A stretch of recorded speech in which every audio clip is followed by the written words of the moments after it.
جو ہم آج کے دور میں سمجھتے ہیں نا کہ یعنی ہم تو نہیں اللہ کے ساتھ کسی کو شریک ٹھہراتے، یعنی صرف زبان سے کہہ دیتے ہیں، لیکن جو ہمارے عمل ہے نا وہ بالکل ٹوٹلی ڈیفرنٹ ہے۔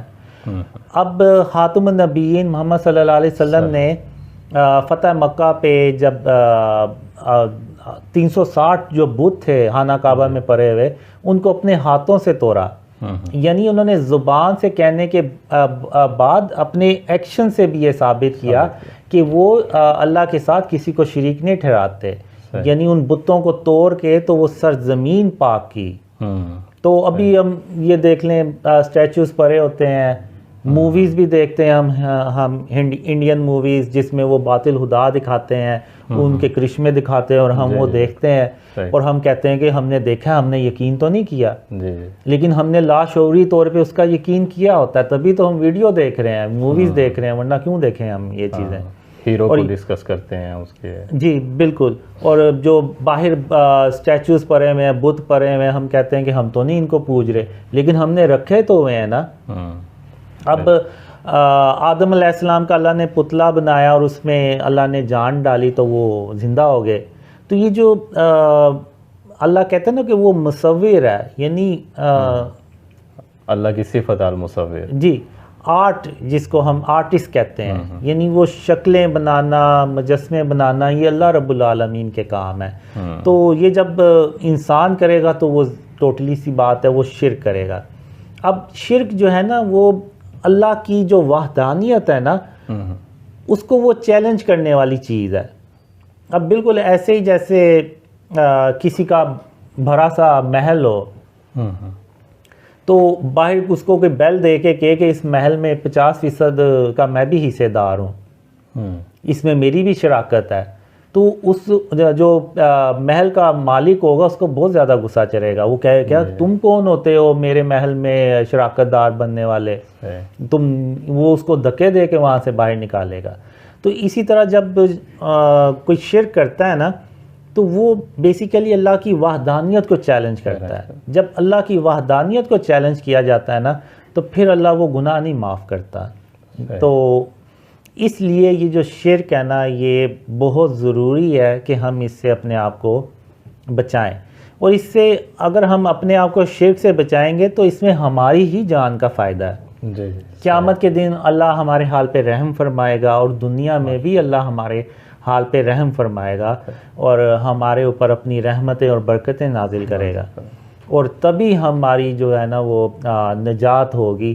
اور میں نے آپ کو مثال بھی دی حضرت ابو طالب کی کہ خاتم النبیین محمد صلی اللہ علیہ وسلم کے ساتھ کھڑے ہونے سے بہتر اور کیا نیکی ہوگی، لیکن اس کے باوجود اللہ نے ان کے لیے وہ وزن ہی قائم نہیں کیا کیونکہ انہوں نے کلمہ نہیں پڑھا۔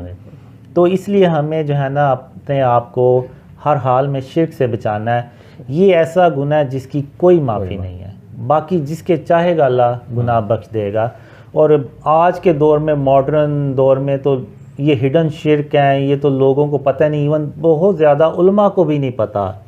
اگر آپ دیکھیں تو مفتی مینک کی کچھ ایک ویڈیو انہوں نے اپلوڈ کی تھی، تو انہوں نے ٹی شرٹ پہ یہاں پہ ایک تصویر بنی ہوئی ہے اور یہاں بھی تصویر سی بنی ہوئی ہے۔ تو اب وہ مفتی ہیں اور عالم ہیں، تو ان کو اتنا بھی نہیں پتا کہ یہ جو چیزیں نہیں نا یہ فارم آف شرک میں آتی ہیں۔ ایک خواب میں اللہ نے مجھے کہا تھا کہ قاسم اگر تمہاری چھوٹی انگلی کی ناخن سے بھی چھوٹی کوئی تصویر ہے اور وہ میری جیب میں پڑی ہوئی ہے اور مجھے اس کی ضرورت نہیں ہے تو وہ فارم آف شرک ہے۔ تو وہ تو جو تصویر ہے وہ تو ناخن سے کتنی بڑی ہے۔ اور ایک دوسرے ڈریم میں اللہ نے مجھے کہا کہ قاسم ہندو بھی تصویروں کو دیکھتے ہیں، اور اگر تم نے بھی تصویروں کو دیکھنا ہے تو پھر تم میں اور ان میں فرق ہی کیا رہ جاتا ہے۔ اسی طرح اگر آپ دیکھیں تو بہت زیادہ لوگ ٹیٹوز بنا کے تو حج اور عمرہ کرنے جاتے ہیں۔ تو اگر آپ دیکھیں تو یوٹیوب پہ آپ کو ویڈیوز بھی ملیں گی۔ اب امام کعبہ یعنی ہماری نظر میں جو امام کعبہ کا رتبہ ہے وہ دنیا کے تمام عالموں سے بڑھ کر وہ رتبہ ہے۔ تو جب امام کعبہ کو ان چیزوں کا نہیں پتا کہ یہ فارم آف شرک ہیں، اور انہوں نے کوئی ایسی پابندی نہیں لگائی، تو آپ یہاں سے اندازہ لگا لیں کہ عام امت کا جو حال ہے وہ کیا ہوگا. ان کو تو بالکل بھی نہیں پتہ ہوگا ان چیزوں کا.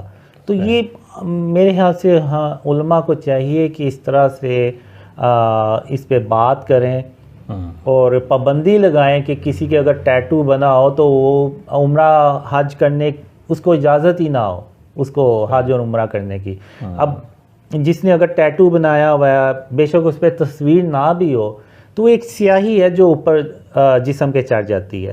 اب جب سیاہی چڑھ گئی تو آپ یعنی جس کے وہ ٹیٹو بنا ہے وہ وضو کرے گا تو اس کا وضو ہی نہیں ہوگا، وہ غسل کرے گا تو اس کا غسل ہی نہیں ہوگا، کیونکہ اس کا جسم کا حصہ گیلا تو نہیں ہوا.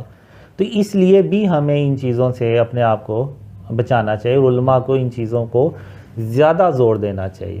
وہ گناہ جس کی کوئی معافی نہیں ہے، میرے حساب سے علماء کو اس پہ سب سے زیادہ زور دینا چاہیے. آپ کی باتوں سے یہ اندازہ ہو رہا ہے کہ شرک کا معاملہ بڑا سینسٹیو ہے، بہت زیادہ، جس کو ہم لوگ بہت لائٹ لیتے ہیں. بہت زیادہ. مجھے تو آپ کہہ لیں کہ اللہ نے اتنی زیادہ تنبیہ کی ہے نا کہ میں اس کا آپ کو بتا نہیں سکتا. کہ یعنی اللہ نے ایک بات یعنی ریپیٹ کی ہے 3 بار کہ قاسم قیامت کے دن اس غلط فہمی میں کبھی نہ پڑنا کہ میں قیامت کے دن شرک کا معاف کر دوں گا، اور قاسم اس غلط فہمی میں کبھی مت پڑنا کہ میں قیامت کے دن شرک معاف کر دوں گا اور اس کے علاوہ جس کے چاہوں گا گناہ بخش دوں گا. یعنی اللہ نے بات ریپیٹ کر کے نا تو بار بار دہرائی ہے جی، تاکہ وہ میں جو ہے نا وہ ذہن نشین کر لوں اچھی طرح، اور یہ نہ ہو کہ میں یعنی سستی کر دوں کہ اچھا اللہ بخش ہی دے گا. لیکن نہیں، اللہ قیامت کے دن شرک کبھی معاف نہیں کرے گا. تو اس کا مطلب ہے کہ آپ کے خوابوں میں جو سب سے بڑا پیغام ہے پھر وہ بھی شرک ہی ہے یا اس کے علاوہ کوئی اور بھی ہے؟ شرک ہی ہے.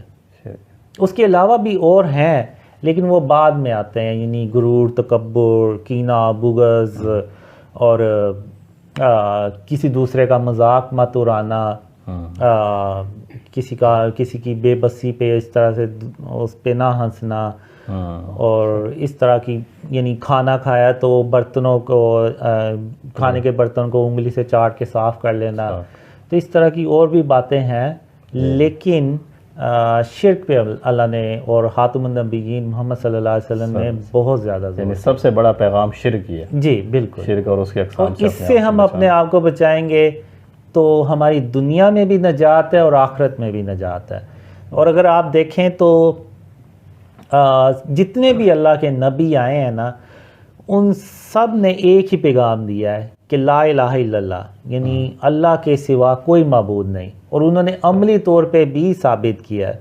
اب ابراہیم علیہ السلام نے بھی زبان سے بھی کہا اور بتوں کو توڑ کے تو اپنے عمل سے بھی یہ بات پروف کی کہ وہ اللہ کے ساتھ کسی کو شریک نہیں ٹھہراتے اور ایک اللہ کی عبادت کرتے ہیں.